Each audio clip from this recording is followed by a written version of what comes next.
మీరు ఆకుకూరలు దాంట్లో ఇంప్లిమెంట్ చేయాలి, నెయ్యి ఇంప్లిమెంట్ చేయాలి, పాలు పెరుగు వెన్న నెయ్యితో కలిగినటువంటి ఆహారం తీసుకోవాలి. అది 12 నుంచి 2 వరకు. ఎందుకంటే సూర్యుడు అప్పుడు ఎక్కువగా హీట్ డెవలప్ చేస్తాడు. తర్వాత ఈవినింగ్ 6కి వచ్చే వరకు సూర్యుడు అగమం అయిపోతాడు.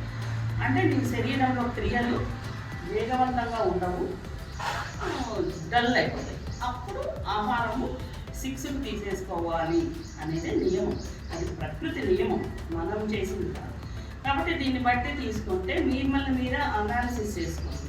అది 6కి లోపల తీసుకోవాలా, 7 లోపల తీసుకోవాలా, 9కి తీసుకుంటే ఏమవుతుంది? మీ శరీరం సరిగా వేగంగా ప్రయాణం చేయదు ఆహారం. కాబట్టి మీకు సాధ్యమైనంత వరకు శరీరాన్ని సూర్యాస్తమయం అయ్యే లోపల తీసేసుకుంటే చాలా మంచిది. చంద్రుడు ప్లెజెంట్ ఎన్విరాన్మెంట్ ఇస్తాడు. ఎంజాయ్ విత్ చంద్ర. ఆ వెదర్ని ఎంజాయ్ చేస్తూ 9-9:30కి 10 అంతా పడుకుంటే మీరు పొద్దున్నే 4ంటికి రెజినవేట్ అవుతుంది మీ బాడీ.